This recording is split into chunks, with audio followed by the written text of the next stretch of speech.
মা, আমি তোমার কারণে দুনিয়ায় আমি কোনো কিছু মা করতাম বুঝি পারিয়ান না। আমি তোমার সন্তান, একমাত্র হয়েছে গা তোমার লগে মা বুঝি নমাজ ভরিয়া আমি বুঝি দোয়া খান্তা বুঝি করতাম বুঝি পারি। আল্লাহ তালা বুঝি তোমাদের বুঝি বালা বুঝি শান্তিতে বুঝি হয়েছে গিয়া রাখা। আজকে তুমি তাই আমরা দুনিয়ায় একলা তুইয়া বুঝি গেছো গিয়া। আজকে যদি যে আমরা মা বাপ বুঝিও নি এ তাস্তা আজকে আমরা কষ্ট করা উচিত লাগে না। এমন একটা দুনিয়ায় প্রত্যেকটা মানুষ বুঝি মরতে বুঝি তো লাগবে। এই এই দুনিয়াতে কিয়া সবাই আমার বুঝিনি মা বাবার জন্য একটু নিয়েছে দোয়া আনতা বুঝি করবা। আমার মা আজকে মরবার তো বড় বুঝি 3 বছর হারছ হইয়া।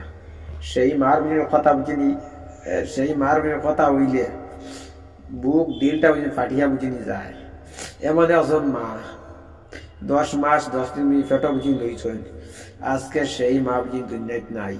এমন একজন বাপ আমরা রে ছোটবেলা অনেক কষ্ট করিয়া বুঝি ফালিছেন, আজকে সেই বাপ নাই। যে সময় বুঝি সন্তান বুঝি খামাই বুঝি খাইতাম, সেই সময় আমরা বাপটা নাই, দুনিয়ায় সারিয়া বুঝি গেছেন গিয়া। আল্লাহ তাআলা আমার বুঝি মা বাপরে বুঝি হইছে গিয়া বালা আনতা বুঝি রাখা। আসসালামু আলাইকুম।